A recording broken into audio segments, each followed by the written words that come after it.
What's going on, guys, and welcome back to the channel. Today is the day that the Freedom Rocket finally goes on the dyno and we get to see what the new build makes. It's a beautiful day, as you can see, just rolled into CSP. The car is about to go on the dyno. And speaking of beautiful days, you can pretty much expect this on Sunday for the Run What Ya Brung event. And I'm really excited because it was supposed to rain like all this weekend, but now the weather is completely changed and it's gonna be sunny and like 80 degrees as a high, and I think it's a low of like 60. So it's gonna be an absolutely awesome day on Sunday. If you guys don't know already, the event is at Cecil County Dragway this Sunday, June 23rd from 10 a.m. to 5 p.m. The gates open at 9 a.m. There's gonna be a bunch of different YouTubers and companies there as well, so you can hang out with them, see a bunch of cars race, go race your car. If you'd like to race, you can pretty much bring anything from a daily driver to a complete race car. It does not matter. Literally run what you brung.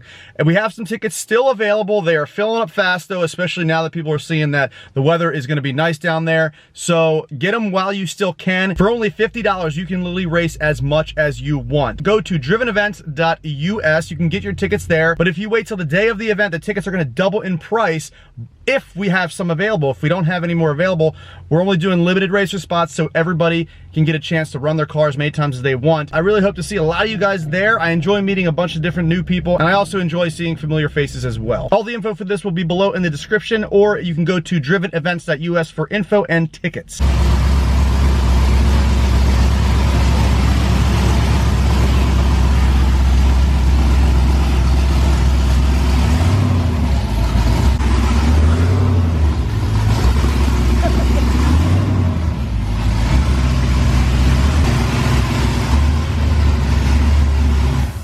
So she's running. Very much so. Lots of work. I heard some things happen today that you had. There's always last minute things. Yeah. When every time we try to make an event on time, it's like the worst possible things happen. Yeah, it's like I'm not going to be late. It's already after 4. Yeah. So first things first. I was looking at this the other day to get an idea of how this hood is going to look, or I should say how the supercharger is going to look sticking out of the hood. Once I get a custom hood, I'm basically going to go and make it completely flat.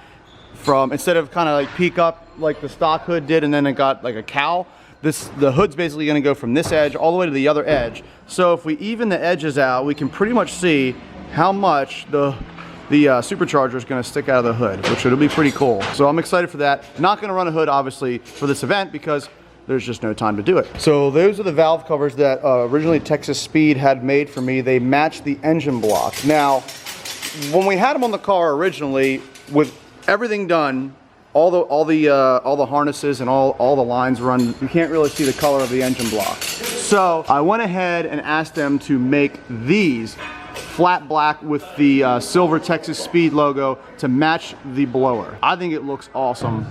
I like the blacked out look. I like how they almost match perfectly. And the other thing too is with the orange, it kind of contrasted a little with like the red. It didn't look right. Still a really cool idea, and I like the fact that that's the first time they've ever done that. But unfortunately, it just didn't pan out to look the way we wanted it to look. So they ended up going with these, and I think that works really well. What do you think? The black looks 100 times better. Yeah. Make sure that don't go nowhere, Josh. Harness the bald eagles. Harness the eagles. So Andrew's not here. He's his kid just graduated. Yeah, do you want to see the picture he sent? He looks so unimpressed. Is it focusing? It's like, get me out of here. That looks like Andrew when he would be a kid. Like I feel like that's what he would do. That's probably Andrew. Yeah, you will be tuning the car. It is. Yes, I will. Because you know a little more about the Holly system than Andrew does. And honestly, it's really simple. Yeah, we were putting our faith in you, Eric. I'm gonna leave now. First, I'm putting my faith in Josh to make sure this car's strapped down right. We don't and then, so I saw a crazy two-step video of this car that you guys posted. Yes, we did. Did you set have a little setting there for insane two-step? We're gonna have regular two-step and then insane mode. Okay. But right now it's regular, so we're not gonna shoot the fireballs. You think you can do it by the event? Maybe. We'll just get it tuned first. Right. But on to the fun stuff.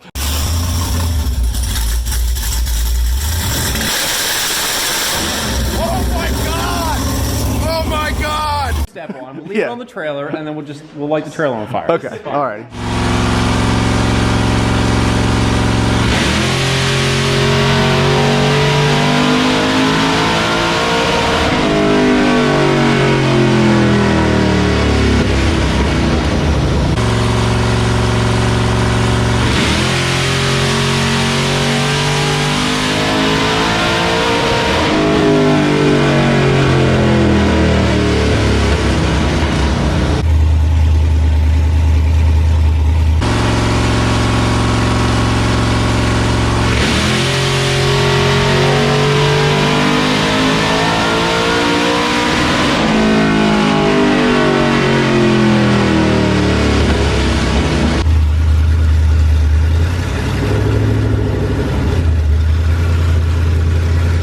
So we got some pretty much baseline numbers for the car right now. This is pretty much as far as we can go with the pulley setup that I have. It's a 3.1 upper pulley and a 9.5 lower pulley. Now I can go to a 10.0 lower pulley. We can go to a smaller upper pulley. We have already overdriven the rear as well. So there's still more left in it, but we can't go any farther this time because we don't have the correct pulleys to do it. We were at the same level the car was last year on like full tilt, like big nitrous shot, everything, but we're doing it right now with just that. I did get a different converter for the car, unfortunately. It's still really loose, so it is leaving some power on the table. 54, 55 We're RPM? stalling, yeah, so there it's flashing to, and you can see it's, well, yeah, so it's almost 5,500 RPM. Last year it was around a little over 6,000, so I mean, it's still flashing really high. So we're missing the entire, like, peak torque of the engine and blower, because it doesn't even, you know, that's probably, peak torque's probably what, around 4 something, I would think. I would say 4,000. Yeah, 4,000, and we're completely missing that because the converter's stalling way past it. So flashing at 5,500. That's gonna be something that we have to rework again. Isn't something we can do right now, obviously. We only have 2 days to get to the event. Like 500 RPM tighter. Yeah, it's 500 RPM tighter, which, I mean, it'll help a little bit, but like, obviously it's still not optimal for this. We want it really tight, like somewhere between 3 and 4 is what I would want to see. You know, maybe around 4. Depends on who you're having spec it, because if it's going to be them again, we'll tell them 2,000. Yeah. And maybe we'll get a 4. Yeah. Other than that, the car's ready and running great. Does Andrew approve? He's not even here, but. Well, I just started tuning and it's like, well, you might as well finish it. Holly's the jam though. Holly is absolutely the way to go. Yeah. Yeah. The Holly Dominator is insane. And of course, with the 7-inch screen, I'll show you guys here in a second once we start the car to get it off the dyno. But we're gonna change the oil first. We're taking out the break-in oil that Texas Speed sent, and we're throwing in the 15W50. So we're gonna do that, and then we'll take it off the dyno. All right, so Eric finished the oil change, and this is why you wanna get a separate set of tires when you put your car on the dyno, because this is all from my rear tires. And look, it's all over the roof. It's collected back here in this. And as you can see, you're not supposed to run a Dragway on the dyno. No, you're not, but you're not going to hook a regular street tire at this power level. Right. Well, I was telling people before why I have these still. Like literally their only purpose is for the dyno. If you're going to destroy a set of tires on the dyno, might as well make an older set. What? Did you say you can get in faster? Yeah, because I've been in and out of it. Yeah, right, exactly. Now getting in it with my head under the dash to wire it, I haven't really mastered that yet. It still hurts. Oh, right over here? Yeah, I feel bad for you in that aspect. We got some extra belts. That's everything from my, what is this? Oh, is that a sticker? Yeah. Check that out. I should probably still keep that. You never know what I'm gonna find in there. The owner's manual. How? Take it to a Chevy dealership. Excuse me, sir, this is not in the owner's manual? All right, so there's the old Holley EFI screen, and then to key on, well, it unlocks the steering wheel. And that's not gonna start the car. I could crank it and it doesn't start, so I've gotta flip this switch up here first. Flip the red up, switch on. My God, we're like freaking, it's like I'm starting a spaceship. Look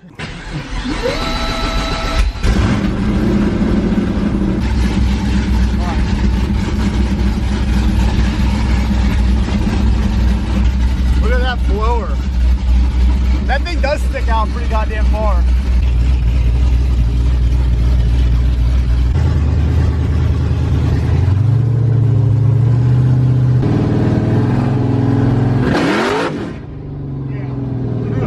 No traction, nothing at all. I just like tapped the freaking pedal too. All right, so battery died. Not lying at all. Eric, tell him. It died. Yeah, of course it died. It would die the time that I take the car out for the first time. But I had a spare, so we're sitting back here right now. The only reason I'm not going out and doing this again is because we are essentially low on fuel. And gotta fill it up here, but I want to show the shot of the interior. It's really funny because we've got screen here showing FM 105.1, even though none of that works because we took the amp out, all the HVAC stuff. This will eventually come out and possibly get replaced with another Holley screen maybe, or something, I don't know, or maybe it'll just come out all together. Yeah, so the ZL1 comes with the 4 gauges, like the old school ones from the 60s. And I mean, every 5th gen comes with that, unless you get, I guess, a base model V6 with a manual, because that's what this is.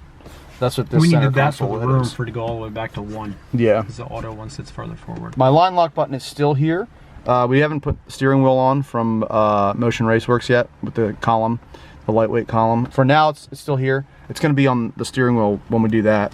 But trans brake two-step is still here with the trans brake activator button there. So when that's on, the trans brake is on. When that's off, it's just a two-step noisemaker / flamethrower. Oh my God! And the rest of the buttons are on here. So basically, we flip the switch up here, turn the car on. So when the Holley screen comes on, you can see, without the glare, hopefully, inner chiller button. So that turns on the inner chiller. And then we got blower bypass, which bypasses the blower somewhat. So the inner chiller cools down what's in the ice box mainly, instead of trying to cool down all the fluid going through the blower. So it'll cool it down a lot faster if we use this blower bypass. The fan override is pretty much a backup for to turn all of my fans on if it's really hot. Probably won't use that too much, but it's there if I need it. Then of course we got oil pressure, we got fuel pressure, we got coolant temp, trans temp, the heat exchanger tank temp, which is the ice box. So I'll know the temp of that, which is pretty cool. And then we got obviously air-fuel ratio left and right, and then battery voltage, which I didn't mention this earlier on video, but basically we're using the stock alternator from the ZL1. It's not powerful enough to charge the car while everything's running. So it's charging enough, but it's also, the car's using all the power to, you know, power all the fans on the car, power up the fuel pump, power up the heat or the ice tank pump. So there's a lot of stuff going on, and the alternator can't charge more than it's actually using. So we're gonna have to get a better alternator, like a high output one.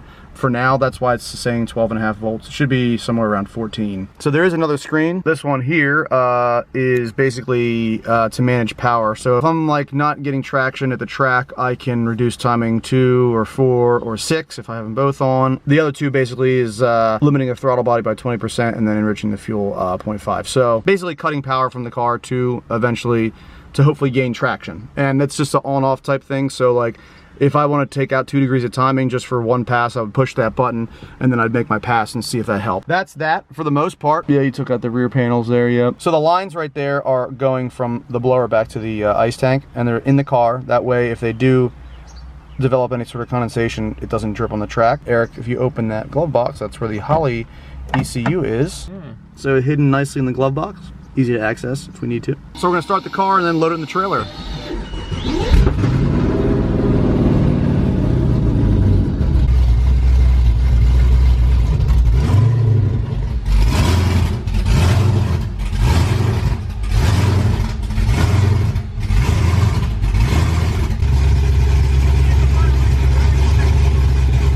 Alrighty, so the car's loaded in the trailer, and we've been messing around for 2 hours, actually 3 hours, because I found out that I could literally play Seven Nation Army on the main belt. There's 1, 2, 3, 4 spots where the belt is stretched and produces a note when you pluck at it, like this.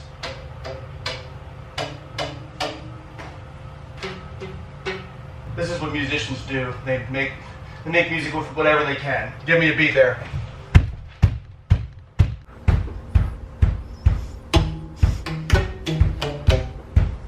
So there you go, Seven Nation Army. Matt on the drums and me on the pulley belt. It's now Beltmageddon ZL1, not Guitarmageddon ZL1. The dumbest shit we do. Anyways, it's Friday night, so I'm going to take it home, wash the car tomorrow. Freedom Rock is ready, Freedom Rock is back, and we're gonna be at the Run What Ya Brung event on Sunday. I'm excited to see what the car's gonna do because I can already tell a huge difference. Even though I haven't driven the car for 3 to 4 months, I can already tell a huge difference in the throttle response. The converter is a little tighter than last time, like I said. Yeah, we're gonna see what happens. I think it's going to run, I mean, it's easily gonna run a low 9. Will it run an 8? It might, I don't know. We're sort of at the same power level right now as we were at the end of last year, like in peak weather conditions, and we haven't really pushed this blower yet, so we'll see what happens. I don't know, the car may be a little heavier too. We got an iron block now and a bigger blower. We did take away some weight in the back. I know it's kind of like the opposite of what we should do for a drag car, but it's the only place we could take away weight right now until I decide to start gutting everything. I'm gonna actually weigh the car on Sunday to see how much it weighs. So just a reminder, again, the event is on Sunday, June 23rd from 10 a.m. to 5 p.m. Gates open at 9 a.m. at Cecil County Dragway. There are still racer tickets available if you guys want to be part of the racing extravaganza. You can literally race a street car, a daily driver, or even a race car. It doesn't matter what you bring, you run what you brung. The discounted tickets are still available online, however they are selling very fast. The weather looks absolutely amazing, so get them while you can. We may not have any available the day of the event if you wait that long. You can find out more info and get your tickets at drivenevents.us. I hope you guys enjoyed this video. If you did, please be sure to give it a big thumbs up. Make sure you hit that subscribe button if you're coming here for the first time, and have a great day. The Freedom Rocket is back!